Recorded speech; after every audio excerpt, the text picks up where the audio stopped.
Dan saya kira Pak Rektor juga punya perspektif tersendiri dan ini perlu juga didengar oleh Bung Rocky Gerung ya. Jadi saya sejak Pak Rektor boleh mengkritisi secara satir. Iya, jadi saya sekedar ngomong saja. Sebelum Pak Rocky Gerung datang, Pak Ajit sendiri ngomong, kenapa undang Pak Rocky Gerung? Dia kan tolak IKN. Saya berdasarkan data di tahun 2019, hutan di IKN itu ada sekitar 54%. Ya. Nah, sekarang dengan IKN itu diupayakan bertambah. Jadi ini teorinya, tapi kami sejelek-jeleknya orang ada kebaikannya. Nah, ini yang berbeda saya dengan Bung Rocky. Bagi Israel, kalau Bung Rocky 90% jeleknya Jokowi, saya ada satu yang saya puji, IKN. Jadi, iya. Kenapa saya bilang IKN? IKN ya. Kenapa? Kan itu intinya berpikir kan. Jadi sekali lagi tadi Pak Rektor bilang apa pasti ada sesuatu yang baik. Pak Jokowi itu bagus sebagai kepala keluarga, tapi buruk sebagai kepala negara. Yes. Kecuali Pak Jokowi lakukan sesuatu beyond the call of duty.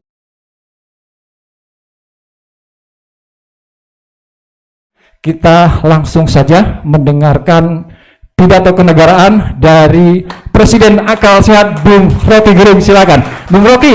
Tapi rasanya kalau Bung Rocky duduk ini kurang asyik. Saya ini selalu memperhatikan cara gaya Bung Rocky ketika berbicara. Lebih asyik berdiri. Jadi nanti kita bisa melihat gesturnya Bung Rocky. Karena seringkali Bung Rocky ini memasukkan tangannya ke dalam saku. Silakan Bung Rocky. Beri aplaus yang meriah untuk Bung Rocky Gerung. Oke. Terima kasih buat kompor yang udah panas. Saya senang selalu kalau bertemu dengan komunitas pikiran itu. Artinya akan ada pertengkaran. Tapi bertengkar dengan pikiran itu memang fungsi dari kampus. Kampus dirancang untuk menggeleng, bukan untuk menganggu-anggu.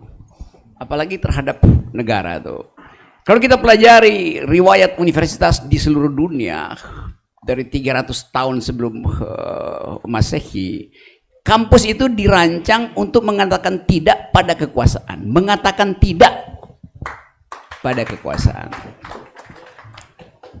Dari menidak itulah timbul percakapan akademis.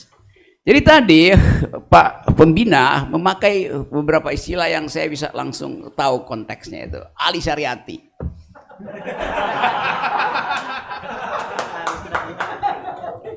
Orang yang belajar agama, belajar filsafat, belajar politik gitu. Dan kerjaan Ali Syariati adalah mengatakan tidak. Lalu ada istilah baru, istilah diucapkan tadi, dialektika. Dialektika artinya menidak. Dialektika artinya mengucapkan sesuatu untuk membantah. Itu namanya dialektika itu. Jadi pedagogi utama dari pendidikan adalah dialectics. Berarti saya membantah supaya dapat pengetahuan alternatif. Karena itu saya kalau mengajar, saya 15 tahun mengajar di Universitas Indonesia, dan setiap kali saya masuk kelas, saya ingin ada mahasiswa yang menggeleng, bukan manggut-manggut. Benar Pak Rocky, benar. Monyet lu. Yang bisa manggut-manggut cuma monyet. Saya bilang begitu mahasiswa. Jadi kalian mesti menggeleng. Pak Rocky bohong, bego, dungu, nipu segala macam dalam hati tentu ya. Sehingga saya dapat ekspresi bahwa dia ingin bertengkar dengan saya.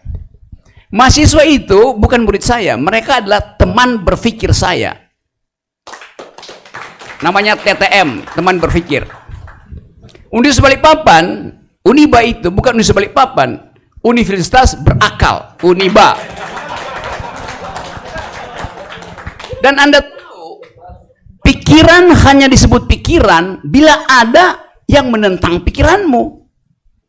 Kalau Anda berpikir dan nggak ada yang menentang, Anda tulis tesis, Anda tulis disertasi, nggak ada yang membongkar tesis Anda, itu artinya tidak ada dialektika. Buat apa kita ajukan pikiran dan orang manggut-manggut? Itu bedanya antara berpikir dan berdoa. Berdoa nggak akan diganggu. Berpikir harus diganggu. Apalagi pikiran kekuasaan. Ini saya Kaltim Post headline hari ini, investor tertarik bangun mall di ibu kota, di IKN tuh. Kenapa nggak bangun kampus? Karena bayangan tentang ibu kota adalah kemewahan. Jadi belum apa-apa investor udah tahu bahwa begitu IKN dipindah ke Kaltim, kekayaan akan terbagi merata pada seluruh masyarakat Kaltim sehingga daya beli Kaltim itu naik tuh. Optimismenya begitu.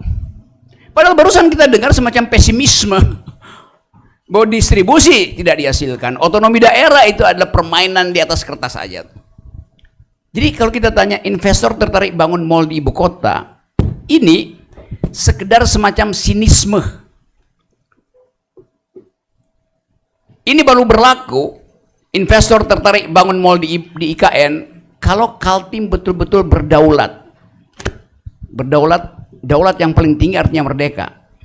Jadi kalau Kaltim merdeka, ini bisa dilakukan nih. Tapi kenapa kita tidak mau mengganggu pikiran yang menganggap bahwa NKRI harga mati? Kenapa kita tidak berpikir bahwa ini negeri ini terlalu besar sehingga kalau dibuat negara-negara kecil mungkin lebih berbahagia kita tuh. Semacam persemakmuran Indonesia. Di dalamnya ada negeri Kaltim merdeka. Ada Riau, ada Aceh, ada Papua. Kan semua itu adalah potensi untuk menghasilkan kembali keadilan.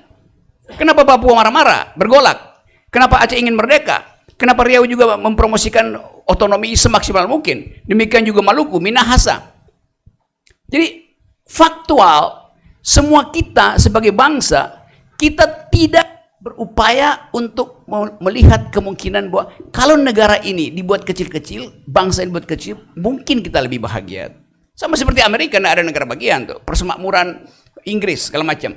Jadi bayangkan itu. Ini kalau ada teman di sini yang bikin tesis doktornya, itu saya mau jadi pembimbing tuh. Karena bangsa ini memang dimaksudkan dari awal untuk bersatu karena ada perbedaan. Kan filosofi bangsa ini, kita bersatu karena ada perbedaan. Dulu, pemikir bangsa kita berpikir begitu. Karena ada perbedaan, kita mesti bersatu. Sekarang dibalik. Demi persatuan, tidak boleh ada perbedaan. Itu konyol cara berpikir istana itu. Ya, betul. Sekarang, semua headline harus sama. Semua kampus di Kalimantan harus sama, yaitu pro IKN. Padahal saya tahu banyak dosen yang merasa ragu dengan IKN itu. Ya, sebagai akademisi, coba kita gambarkan. Kalau dia akademisi, dia tahu bahwa keputusan politik yang menyangkut hajat hidup orang banyak harus dimulai dengan AMDAL. AMDAL dulu, baru keputusan politik.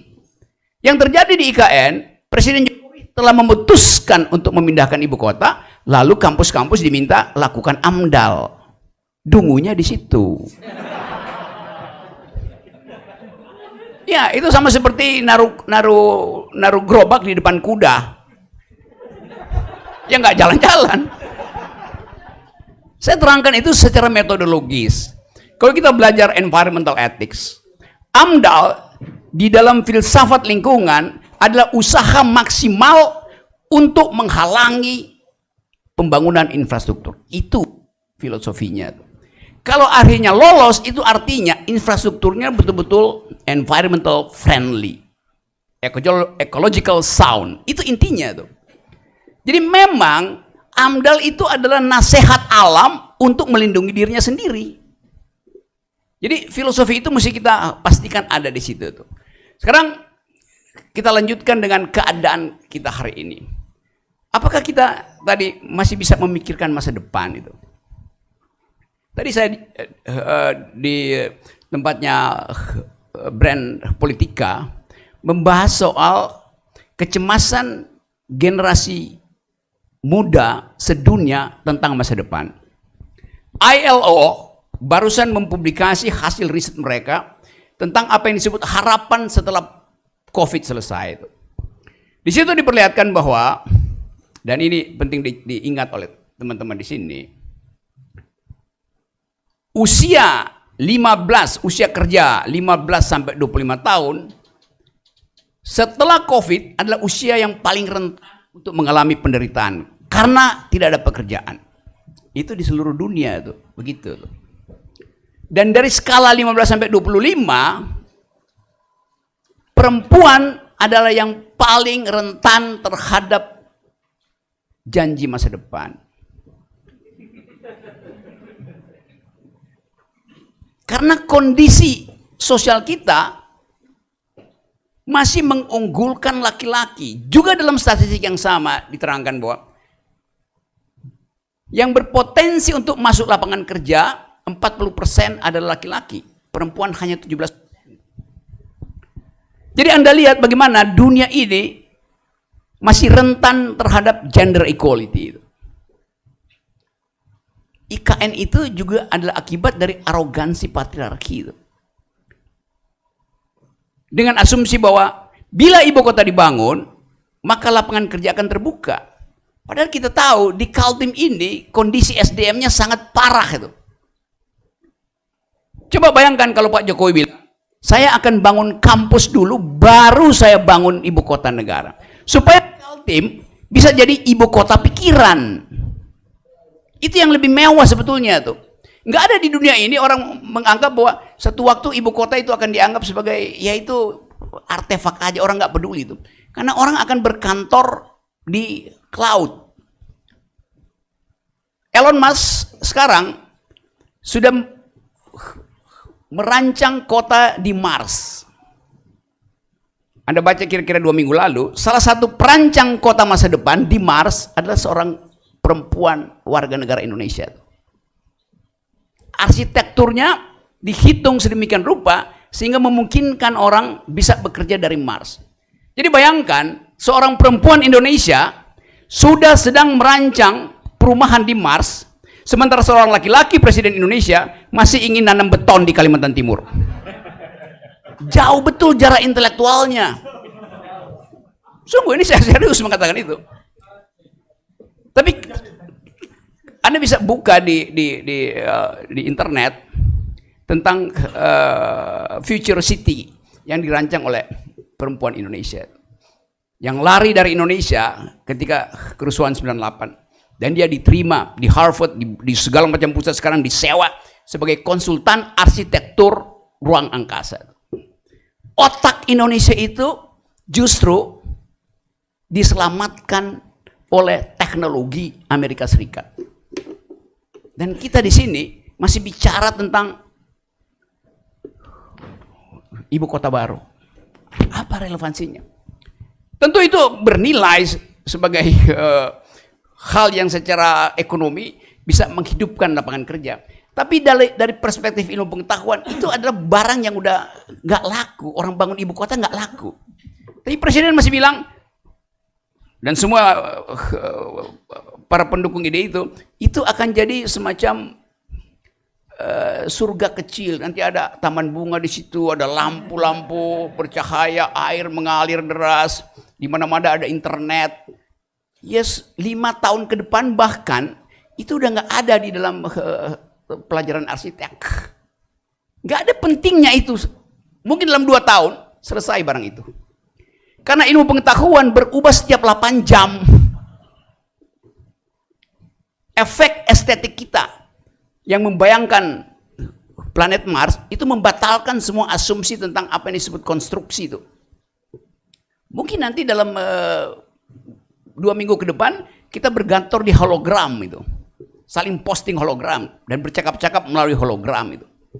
Jadi saya mencoba mengungkapkan ini sebagai potensi untuk menghadapi masa depan yang tidak pasti itu. Nah, di mana itu dimulai? Dari percakapan semacam itu buka perspektif gitu. Jadi sekali lagi Masalah-masalah mendasar kita adalah kita takut berpikir di luar kebiasaan. Nah, kampus harus mulai dengan memastikan bahwa saya ingin berpikir di luar kebiasaan. Do think the unthinkable. Itu dalilnya tuh. Nah, karena itu mulailah dengan menggeleng. Kalau dosen Anda masuk kelas, menggeleng aja. Salah Pak, kurang, kacau. Karena dosen ilmu fisika misalnya, yang nggak baca jurnal 2 minggu terakhir, pengetahuannya langsung hilang. Karena fisika ilmu yang sekarang bertumbuh secara eksponensial dalam hitungan waktu. Semua tesis berubah. Jadi itu pentingnya kita manfaatkan Balikpapan ini sebagai pusat merencanakan cara berpikir alternatif. Cara berpikir alternatif. Nah, cara berpikir itu artinya memberi kritik. Dan jangan kritik yang tanggung. Kampus punya peralatan untuk kasih kritik karena diajarin metodologi di situ tuh. Kalau kekuasaan diajar untuk berbohong. Karena saling menutupi masalah. Kita nggak lihat misalnya, coba Anda buka sedikit berita beberapa hari lalu. Dan Anda lihat bagaimana setiap menteri mengucapkan hal yang berbeda dengan menteri yang lain. Kenapa begitu? Karena kalau sidang kabinet, Presiden Jokowi belum pernah Presiden Jokowi muncul untuk menerangkan hasil sidang kabinet. Gak ada, padahal dia yang memimpin sidang kabinet. Begitu Presiden Jokowi selesai sidang, dia ke dalam, dan dia nggak tahu siapa yang akan ucapkan hasil sidang kabinet. Kadang-kala Mahfud depan mic ngomong ekonomi, padahal dia Menteri Pertahanan, nggak ngerti apa-apa. Kan itu yang terjadi. Pak Muldoko ambil alih, padahal dia bukan anggota kabinet, dia KSP itu. Jadi nggak ada desain sebetulnya. Kalau Anda perhatikan, apa output dari sidang kabinet? Itu output, belum outcome-nya tuh. Outputnya aja udah nggak ada, apalagi outcome. Jadi itu yang membuat saya terus-menerus memberi kritik, hanya untuk memperlihatkan bahwa kalau tidak ada focal point di luar kekuasaan, kekuasaan itu berbahaya. Data yang dipertengkarkan sekarang, pemerintah bikin LKPP, apa namanya itu, laporan keuangan pemerintah pusat. BPK periksa itu, dan BPK tidak menemukan lampiran misalnya anggaran PEN yang triliunan itu tuh. Tapi angkanya ada, tapi lampirannya nggak ada. Jadi nggak tahu ini buat beli apa. Padahal buat peneliti yang lebih penting ada lampirannya, bukan nilainya tuh. Sekarang kita mau riset apa tentang PEN? Lampirannya nggak ada. Masa terima aja data itu? Demikian juga BUMN bikin laporan, tapi kemudian terlihat bahwa kok semuanya bagus. Padahal tagihan internasional terhadap separuh BUMN kita ada di semua media internasional. Yang ini udah default, yang ini udah ngutang, yang ini udah nggak bisa bayar, yang ini masih dalam autopsi forensik auditor itu. Tapi kemudian terlihat kok bagus semua tuh. Karena ada yang namanya holding company. Jadi yang busuk-busuk dimasukin sama-sama yang bagus ya jadi bagus juga tuh. Itu tipuan-tipuan autopsi begitu tuh. Jadi sekali lagi saya senang betul karena ini satu kesempatan bagi kita untuk membuka perspektif. Apalagi kita anggap bahwa Kalimantan ini begitu dibuka IKN, itu hak burung untuk bertengger di pohon nggak ada lagi tuh. Hak cacing untuk menyuburkan tanah hilang karena diganti dengan beton itu. Hak air untuk mengalir dari bumi menjadi sungai kecil melewati kapiler pohonnya berubah jadi hijau daun, fotosintesis lalu menguapkan jadi embun di pagi hari, nggak ada tuh. Jadi ongkos ekologinya sangat mahal. Itu poin saya yang selalu saya ingin terangkan. Bahwa yang kita ganggu bukan sekedar kebijakan pemerintah, tapi kebijakan pemerintah yang nggak bisa melihat cara berpikir masa depan. Semua anak milenial di dunia sekarang bicara tentang environmental ethics. Do you speak environmental ethics? Orang katanya do you speak English, do you speak French, do you speak Dutch? Itu belajar aja di Google bisa. Tapi do you speak as an intellectual environmental ethics? Tata bahasa baru, gender equality, human rights. Itu yang harus kita posting supaya ada kurikulum alternatif di dalam upaya kita untuk membayangkan bahwa satu waktu Kaltim berdaulat sebetulnya harus di backup dengan pikiran yang berdaulat. Kalau sekarang pikiran Kaltim itu didikte oleh sidang kabinet, yang padahal nggak ada isinya sidang itu. Nah, sekali lagi teman-teman, saya mengerti bahwa ada semacam kecemasan dari sebagian orang melihat bangsa ini udah retak. Tapi keinginan kita untuk memperbaiki itu bukan demi pemerintah, tapi demi Ibu Pertiwi. Tadi marsnya Uniba itu adalah, saya berjanji demi Ibu Pertiwi. Saya tidak pernah berjanji demi presiden, demi kabinet. Kita berjanji demi Ibu Pertiwi itu. Yang mesti berjanji pada kita adalah presiden, tapi janjinya selalu bohong. Kan itu yang terjadi. Coba ucapkan, satu orang suka tanya ke saya, Pak Rocky kok nggak pernah kasih pujian pada presidennya? Ya memang nggak ada yang bisa saya pujikan itu. Memang nggak ada. Semua janjinya nggak ada tuh. Dan apalagi pujian itu harus, ya tapi presiden mengatakan bahwa Indonesia sudah tidak impor beras. Presiden mengatakan Indonesia memproduksi jagung. Lalu saya bilang, baca data 3 tahun terakhir, Indonesia masih impor beras. Jadi presiden berbohong kemarin. Kita nggak lagi, kita jadi eksportir jagung. Iya, yang terlihat kita menjadi eksportir jagung. Tapi bulan lalu saya masih ada di Bima. Di Bima itu dulu, sepanjang jalan dari, saya naik ke Gunung Tambora, dari Bima menuju Tambora, ke Gunung Tambora, itu ada hutan yang hijau. Kemarin sebulan lalu saya lewat, itu udah dicoklat semua. Karena ditanamin jagung, dan jagung begitu dipanen berantakan tanahnya tuh. Jadi pemerintah bilang begini, silahkan tanam jagung, pemerintah kasih insentif harga maupun pupuk. Lalu petani Bima beramai-ramai merambah hutan karena ada iming-iming dari pemerintah pusat. Salah nggak petani Bima? Enggak. Mereka membutuhkan kehidupan. Tapi pemerintah pusat tidak pernah meneliti lahan yang disediakan itu justru melakukan perusakan lingkungan. Dan bukan cuma itu. Saya meneliti di situ bahwa pupuk buat jagung itu hanya bisa buat jagung, buat tanaman lain dia jadi racun. Jadi nggak bisa lagi diganti, selain tanah itu mesti dilongsorkan dulu.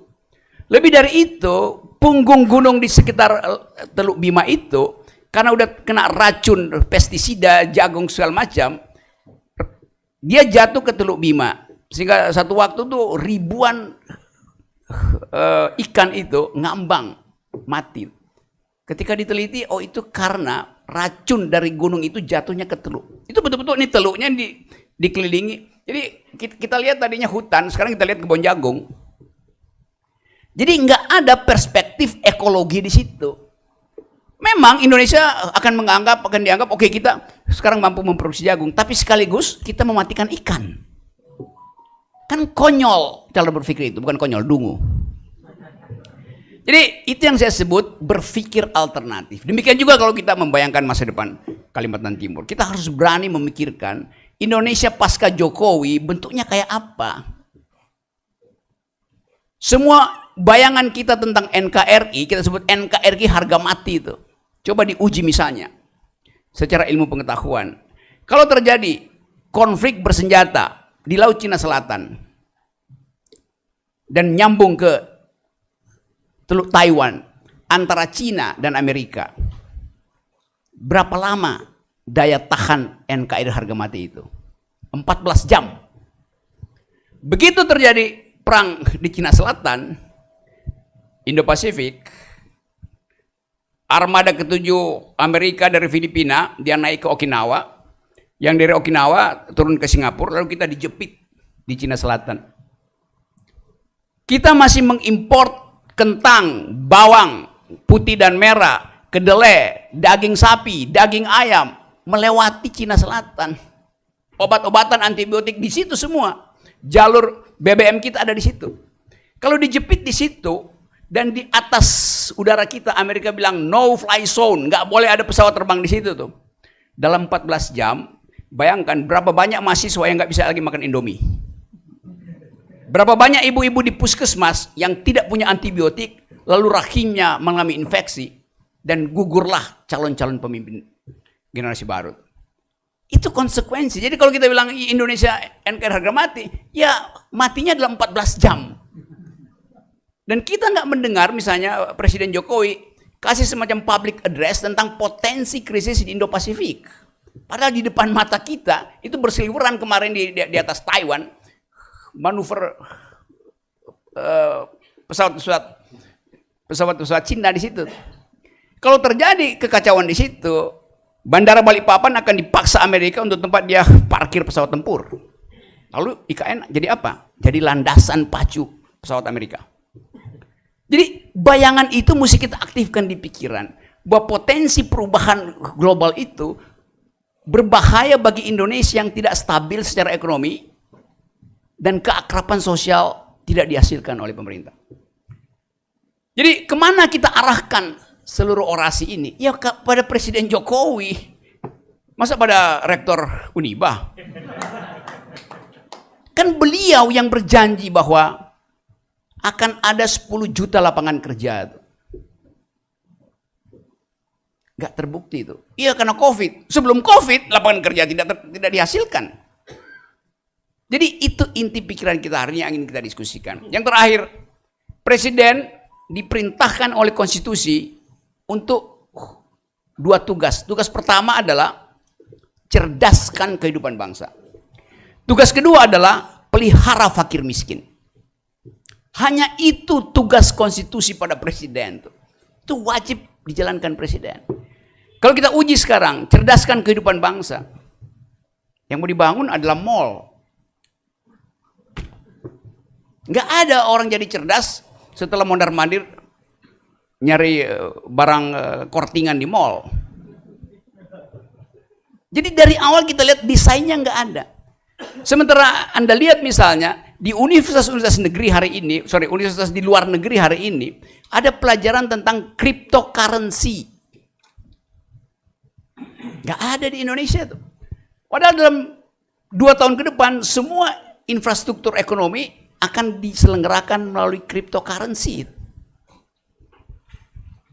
Di seluruh universitas di dunia sekarang ada mata kuliah tentang mitigasi, tentang bagaimana tindakan awal bila ada kebakaran hutan, bila ada kebakaran gedung. Karena dianggap bahwa fasilitas-fasilitas yang disediakan oleh modernisasi itu udah lapuk semua itu. Jadi terlihat bahwa desain kita itu tidak bertumpu pada kebutuhan masa depan itu. Jadi kalau teman-teman di sini ingin melihat masa depan, mulailah dengan memberi kritik terhadap keadaan hari ini yang disebabkan oleh ketidakcukupan pikiran dari kekuasaan. Nah, berbahaya sekali kalau pikiran kekuasaan itu tidak mencukupi itu. Nah, karena itu yang terakhir mungkin kita sekarang dihipnotis dengan baliho di mana-mana tentang sini jadi capres itu capres. Terus setiap hari saya ditanya wartawan, Bung Rocky mau pilih siapa itu? Saya tanya pilihannya mana? Itu 7 orang yang ada di baliho itu. Loh, itu baliho dipasang oleh partai politik, bukan saya yang pasang.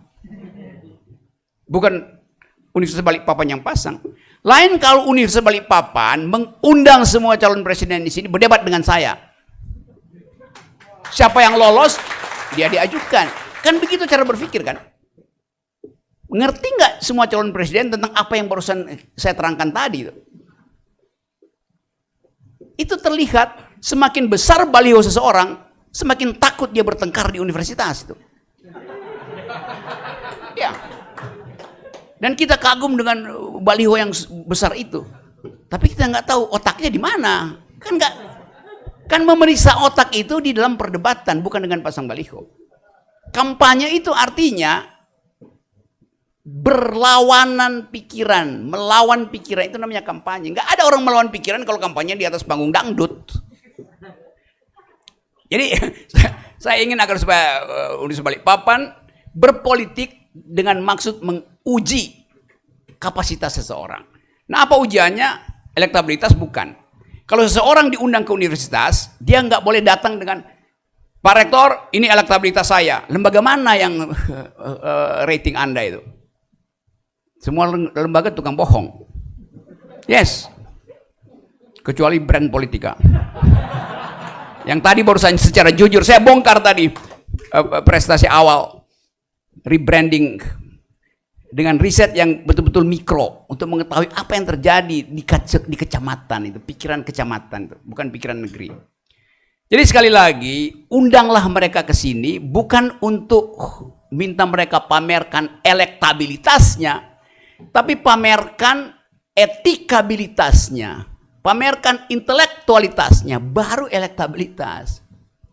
KPU memang cuma peduli dengan elektabilitas, tapi kampus harus bikin 3 filter. Filter pertama, seorang calon presiden dia mesti lolos etikability, etikabilitas, nggak pernah bohong, nggak pernah nipu mak-mak. Itu etikabilitas. Baru yang kedua, intelektualitas, mampu untuk mengucapkan pikiran di forum internasional tanpa harus menengok-nengok laptop atau bawa contekan yang juga nggak ada gunanya tuh. Itu intelektualitas. Karena dunia sekarang terkoneksi dengan kemampuan seseorang untuk menghasilkan konsep itu. Baru yang ketiga, elektabilitas. Jadi undang semua capres di situ, bilang kami akan uji etikabilitas Anda, intelektualitas Anda, baru terakhir elektabilitas Anda. Siapa akan uji? Bilang dosen Universitas Balikpapan. Namanya Rocky Gerung. Terima kasih.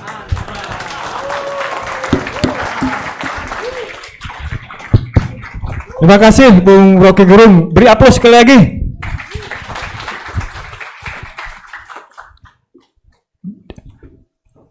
Dari apa yang disampaikan oleh Bung Rocky Gerung cukup banyak, tapi saya hanya menangkap 3 poin saja. Pertama, ditujukan kepada mahasiswa, mahasiswa jangan menggeleng. Ya. Kemudian terkait dengan IKN, jangan mengangguk. Kemudian yang kedua terkait dengan persoalan IKN, Bung Rocky mengibaratkan IKN itu seperti kita menaruh gerobak di dalam gudang, dan apa namanya, gimana? Oke, seperti itu. Dan saya kira Pak Rektor juga punya perspektif tersendiri, dan ini perlu juga didengar oleh Bung Rocky Gerung, ya.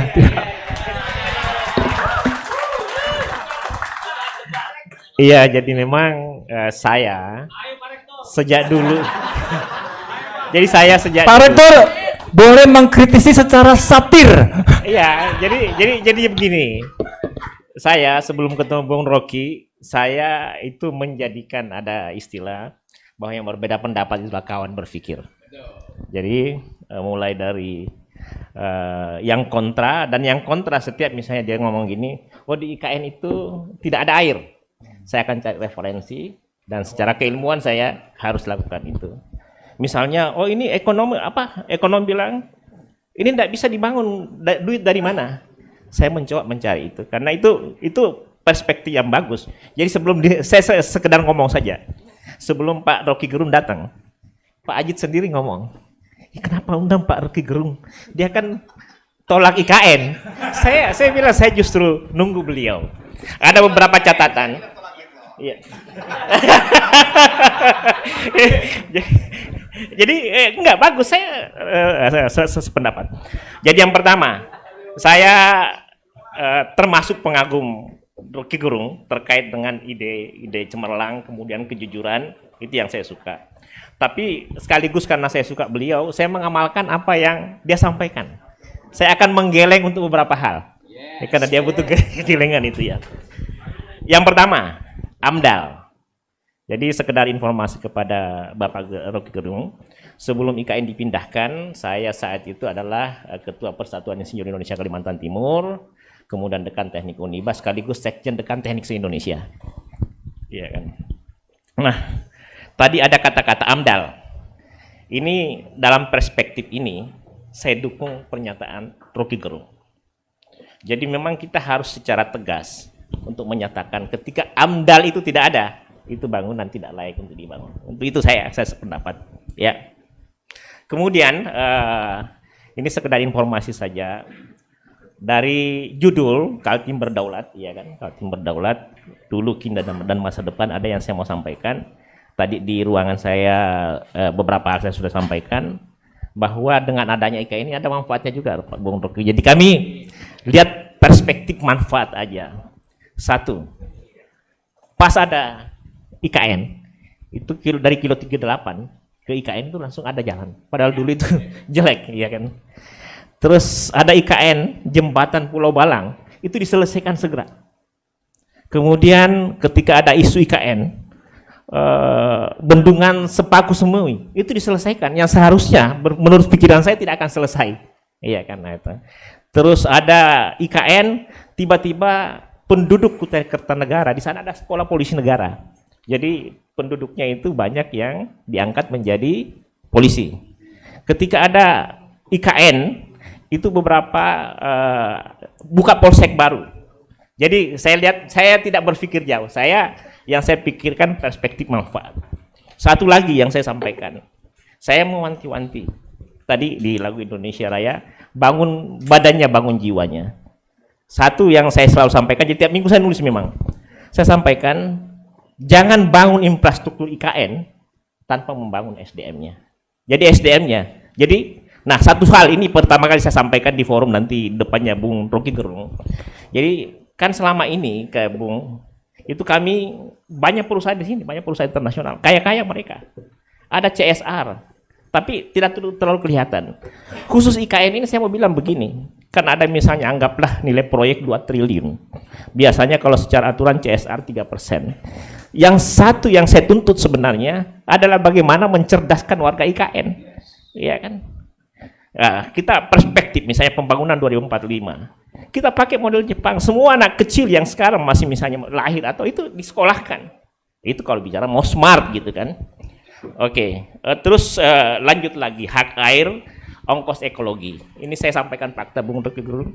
Berdasarkan data di tahun 2019, hutan di IKN itu ada sekitar 54%. Ya. Nah, sekarang dengan IKN itu diupayakan bertambah. Jadi ini teorinya, tapi kami Uniba dan mahasiswa sekarang BEM kami ada di sana untuk mengawal secara baik. Di mahasiswa saya sudah sampaikan, kamu harus cerdas, baca dengan baik, jangan sekedar protes saja. Tapi kalau kamu yakin, menyatakan sesuatu. Oke, jadi terkait hak air, kemudian ongkos ekologi, terkait hak air. Kalau misalnya bendungan Sepaku Semewi tidak jadi, maka air di Kalimantan itu tetap akan kekurangan. Nah, itu, dan saya yakin tidak selesai. Ya, kemudian kalau saya sih yang penting mau jadi 10 tahun, 20 tahunnya itu soal lain. Yang penting ada segera manfaatnya bagi warga Kaltim. Sejak Indonesia merdeka, IKN itu tidak punya tol. Ya kan, orang ribut biasa sekitar berapa nilai tol itu? Tol dari Balikpapan sama Samarinda 16,3 triliun. Penghasilan Balikpapan, Kalimantan Timur untuk Indonesia itu setiap tahunnya hampir 400 triliun. Nah, inilah tadi yang terkait Kaltim berdaulat. Dari 400 triliun itu terima tidak seberapa. Iya kan? Nah, K3 sudah lakukan yang terbaik. Jadi sekarang Pertamina, salah satu perusahaan besar itu melakukan kerjasama dengan Uniba melalui Dekan K3. Kemudian penduduk lokal, mahasiswa Uniba, kemudian orang Pertamina sendiri itu dilatih secara bersama-sama Uniba dan Pertamina untuk itu. Nah, kalau seandainya sejak dulu semua perusahaan besar lakukan, maka insya Allah akan berhasil. Jadi Bung Rocky, terima kasih. Saya akan berdiskusi seterusnya karena saya memang butuh itu, dan kontra-kontra Bung Rocky itu akan kami tulis dan kaji. Kemudian kita akan diskusi secara baik. Kemudian satu lagi, Kaltim berdaulat, ini sebenarnya yang kami sangat harapkan. Jadi kami itu mengimpikan, dan insya Allah yang pertama bagi hasil untuk Kaltim itu menjadi lebih besar. Yang kedua, kami pernah marah. Jadi gini, oke, silahkan bantu yang lain, tapi jangan lupa warga di Kalimantan Timur. Nah, di tempat ini saya meyakini kedatangan Bung Rocky luar biasa, ya. Dan pastinya ada orang bilang sejelek-jeleknya orang ada kebaikannya. Nah, ini yang berbeda saya dengan Bung Rocky. Bagi Israel, kalau Bung Rocky 90% jeleknya Jokowi, saya ada satu yang saya puji, IKN. Jadi, iya. Kenapa saya bilang IKN? IKN ya. Kenapa bilang IKN? Ini sekedar informasi saja, Bung Rocky. Sepaku itu dulu ya Balikpapan Selatan. Sepaku itu satu kecamatan. Itu lebih luas dari Jakarta, Bung. Iya kan?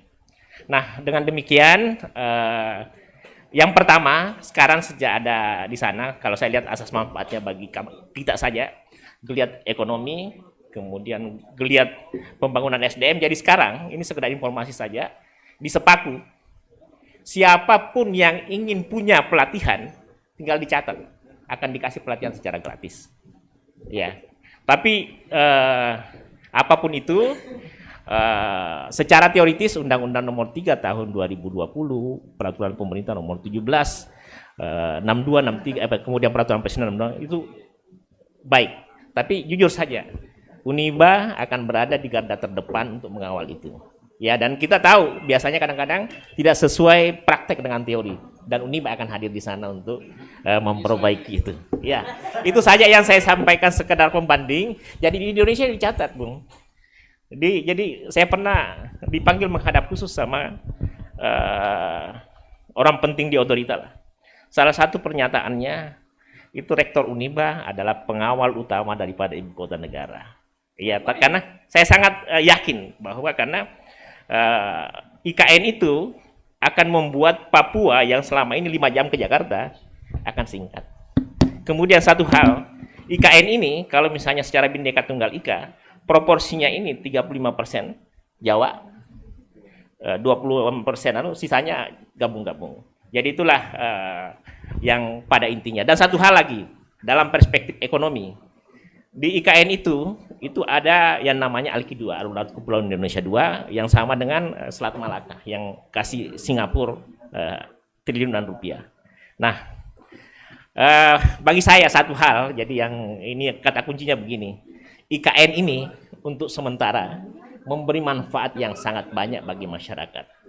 Kalau orang ngomong merusak lingkungan, nah itu tadi saya sudah sampaikan, data 2019 hutan itu sekitar 54%. Kemudian sekarang secara teori yang akan dibangun itu adalah 70% hutan.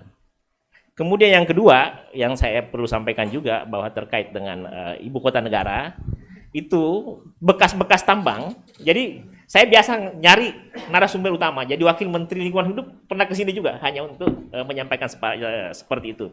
Tapi apapun itu, Bung Rocky silahkan apa yang tidak disepakati sampaikan ke saya supaya saya punya otak berpikir dan bisa secara cerdas. Beliau adalah kawan berpikir saya. Sekian, Assalamualaikum warahmatullahi wabarakatuh. Terima kasih Pak Rektor. Saya kira Bung Rocky mendengar dengan sangat jelas karena jaraknya juga sangat dekat. Baik, karena ini namanya diskusi tentu patut ada tanya jawab. Saya kira 3 pertanyaan cukup ya. 1 mewakili dosen, 2 mewakili mahasiswa, cewek dan cowok. Silahkan bertanya dengan cara satir sekalipun agar akal sehat kita tetap terjaga. Dan selain bertanya, supaya suasana ini menjadi rame, silakan sampaikan 1 kata untuk Bung Rocky Gerung. 1 kata. 1 kata. Oke, sebelum saya mulai pertanyaan, Silakan 1 sebutkan nama dan dari mana. Nama saya Ayas Tuan Kota. Saya kebetulan dari Maluku dan dosen baru di Universitas Balikpapan. Teknik industri. Oke, 1 kata buat Pak Rocky Gerung, Anda memang prof. Oke, terima kasih. Dan hari ini saya akan menggeleng kepala juga. Dari semua pemikiran Pak Prof, saya ikuti walaupun beberapa poin yang banyak yang saya tidak sepakat juga. Oke, yang pertama ketika berbicara tentang NKRI harga mati, saya sudah mencoba, kita sudah beberapa kali untuk meminta bahwa NKRI itu bukan harga mati. Buktinya kita minta merdeka, Maluku minta merdeka, tidak dikasih. Dan kemudian dulu saya punya militansi itu kuat. Kemudian bahkan kalau misalkan Pak Rocky Gerung bilang bahwa kita harus mendirikan negara federasi seperti Amerika, bahkan saya bilang saya mau merdeka sendiri. Tapi fakta membuktikan bahwa konflik Indonesia tidak semudah membicarakan tentang konflik seperti di Amerika. Saya sudah merasa itu, saya korban 99, dan saya harus bergulat dengan politik 99 untuk menyatakan kemerdekaan, menentang pemerintah rezim Soeharto. Toh ujung-ujungnya masyarakat menjadi korban.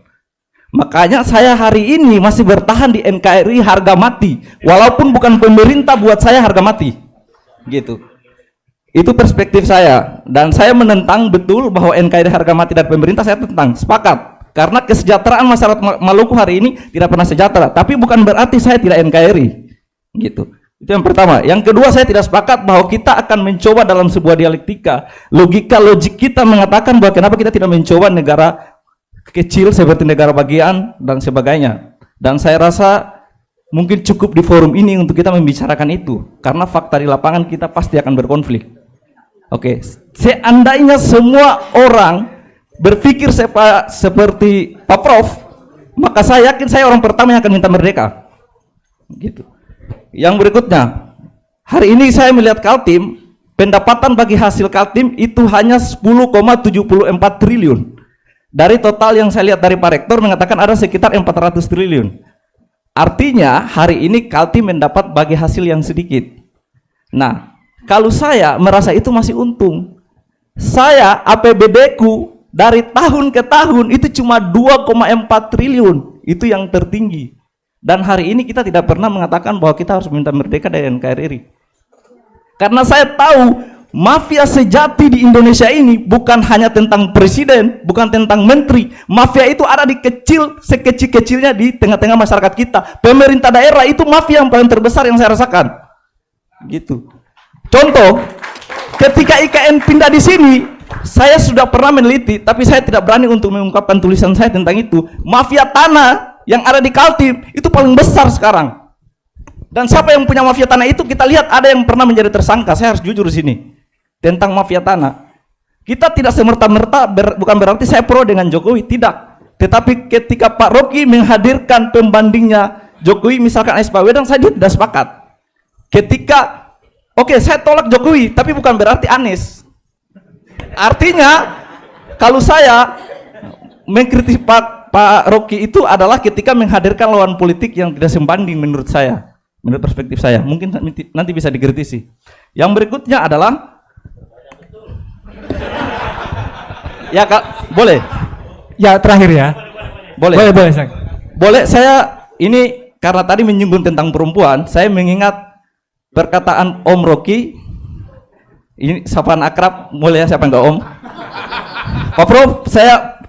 Pak Prof pernah mengatakan bahwa perempuan itu dia indah sebagai fiksi dan dia buas sebagai sesuatu yang nyata.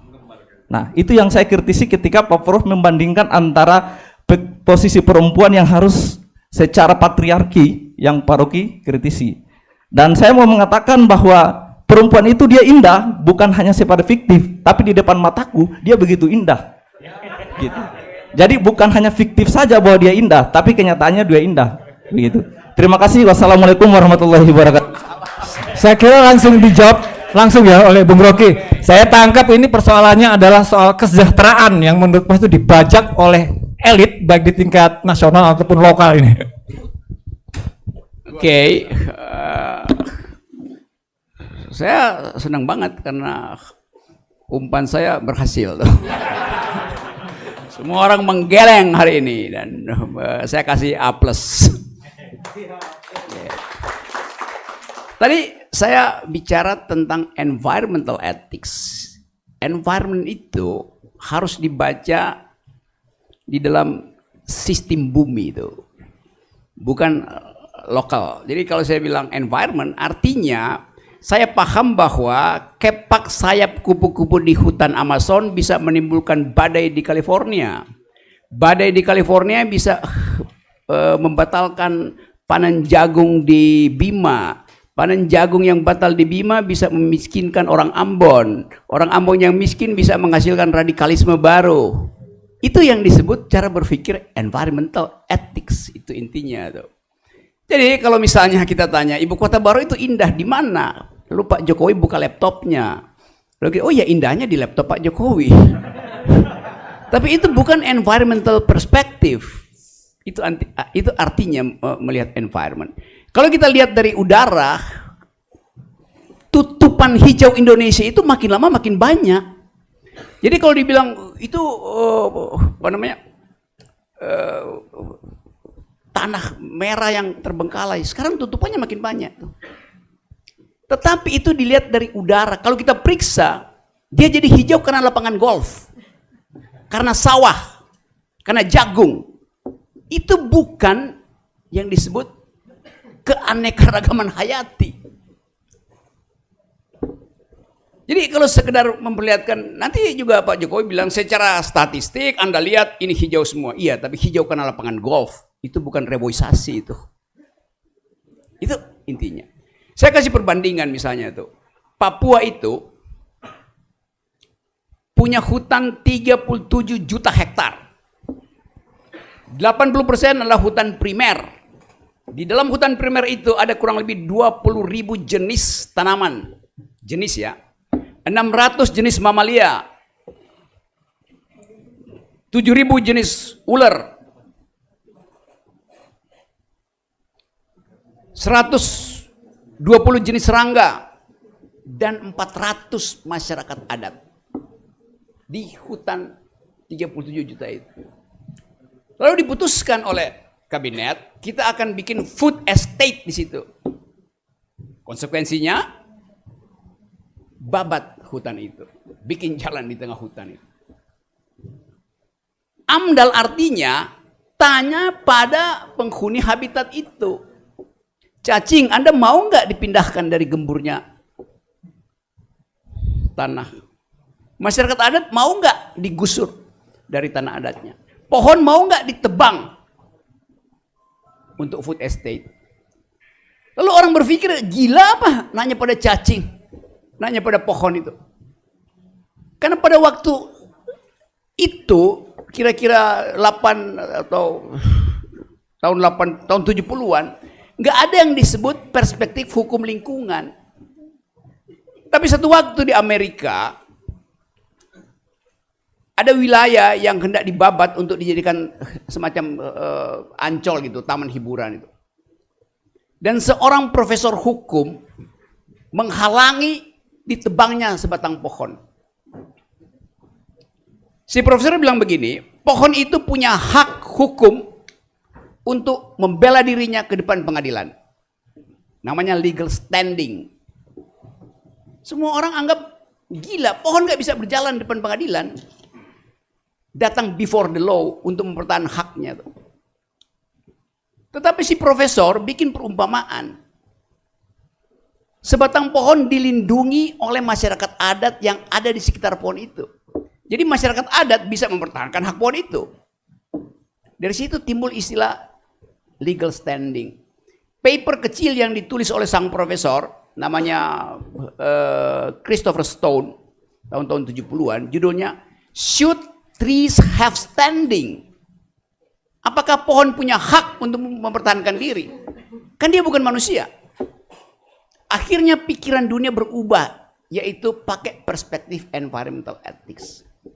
Hak sungai untuk mengalir bukan dari gunung ke laut, tapi hak sungai untuk mengalir ke atas melalui kapiler pohon. Jadi setiap pohon adalah sungai kecil. Radikal memang cara berpikirnya. Jadi kalau kita tebang pohon di Kalimantan, kita juga menutup aliran air dari akar ke ujung daun. Itu yang disebut cara berpikir environmental. Dan ini memang revolusioner. Karena kita menganggap bahwa habitat itu adalah hak ekonomi dari manusia. Itu pendekatan antropologis itu. Filsafat lingkungan atau ilmu lingkungan mengubah cara berpikir itu. Nah itu yang saya kritik tadi. Betul Pak Rektor katakan tadi bahwa pada akhirnya ada keuntungan, ada manfaat. Memang, tapi itu manfaat lokal.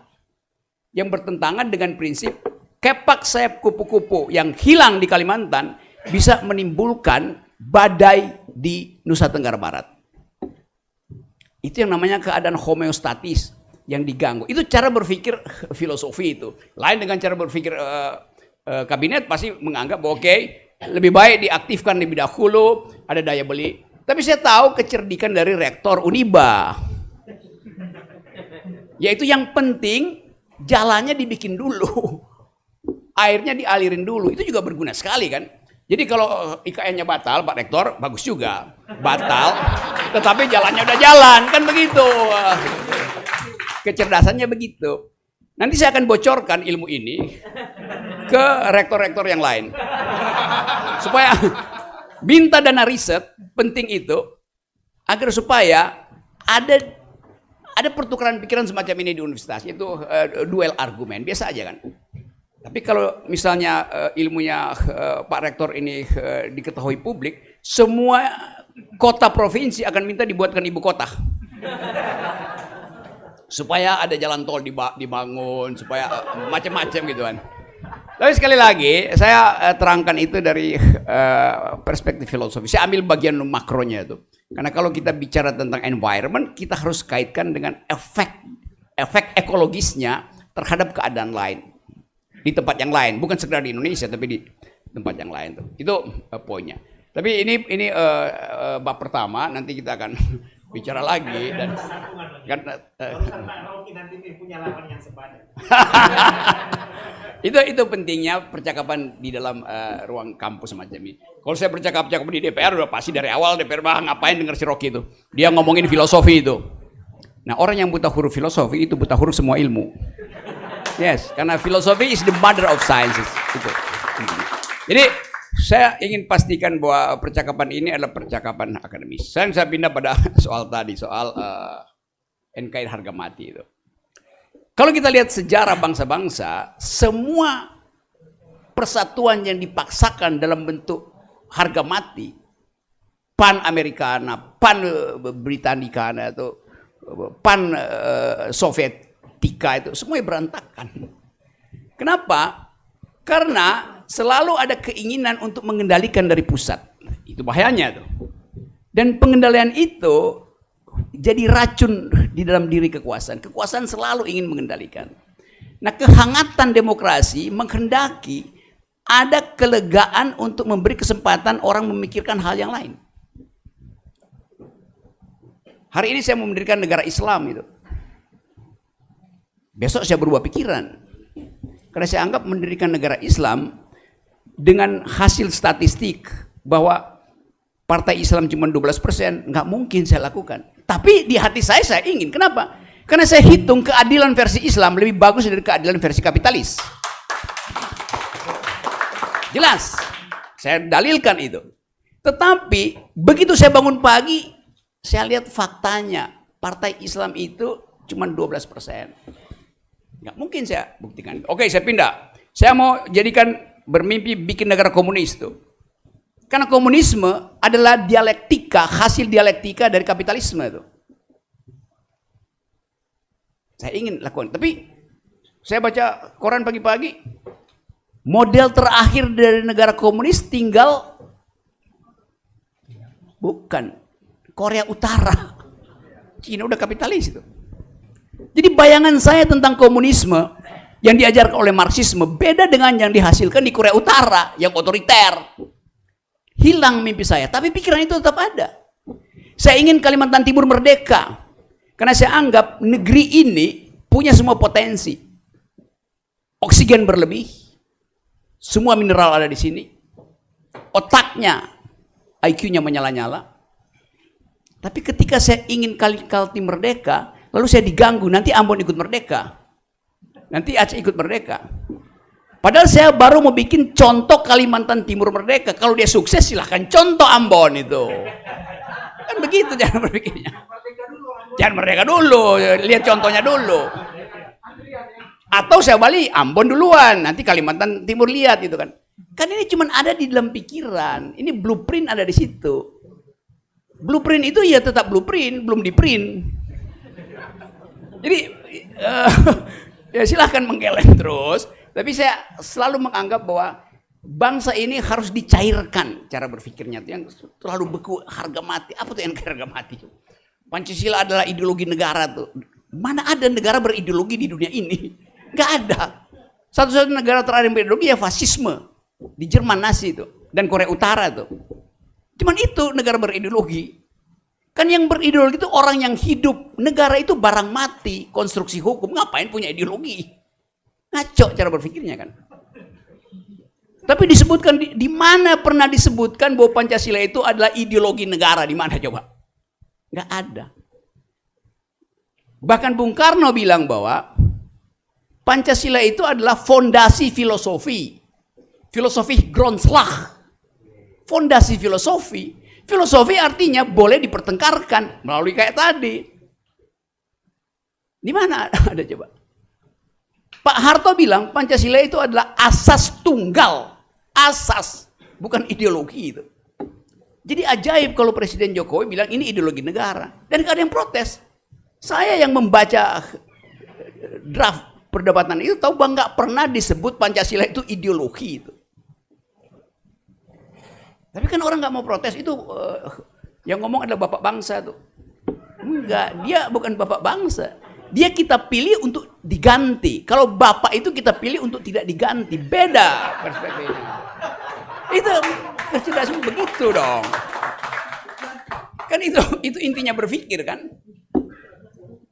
Jadi sekali lagi tadi Pak Rektor bilang apa pasti ada sesuatu yang baik. Pak Jokowi itu bagus sebagai kepala keluarga. Tapi buruk sebagai kepala negara. Yes.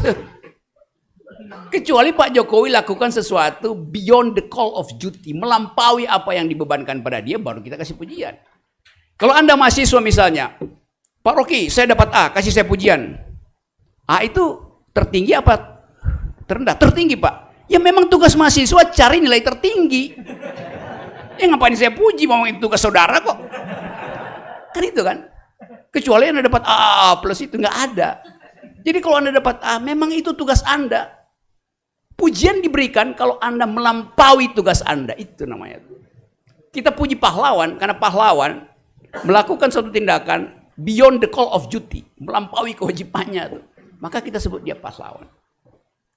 Jadi sekali lagi, semua yang kita ucapkan di sini adalah upaya untuk mendialektisir kemapanan atau bangsa ini kan mengalami substansialisasi itu, membeku itu pikirannya. Takut berpikir alternatif gitu. Dikit-dikit makar. Apa makarnya tuh? Orang berpikir aja kok makar itu.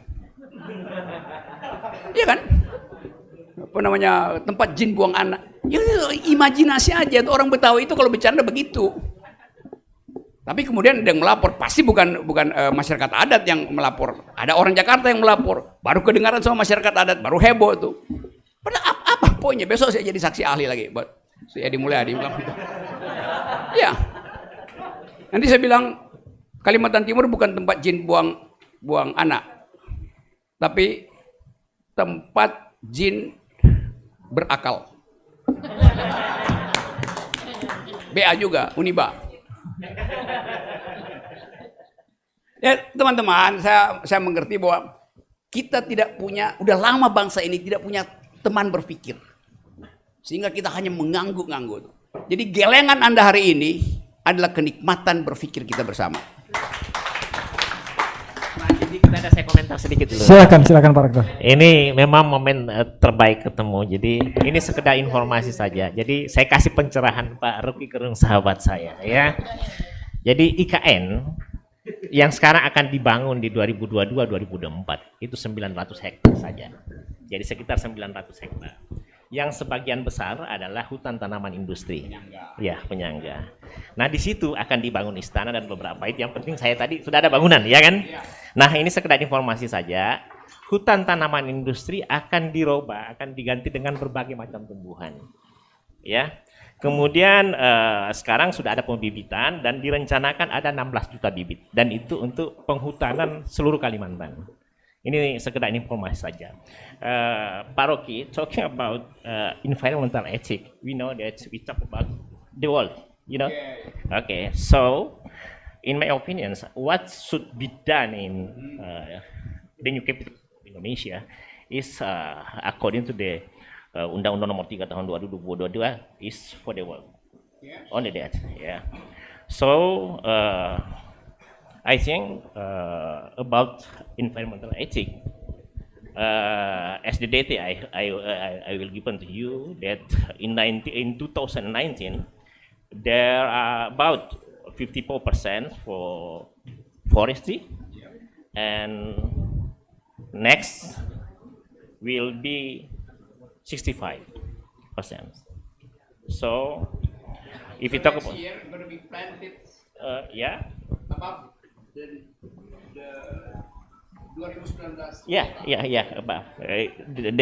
is about 65%.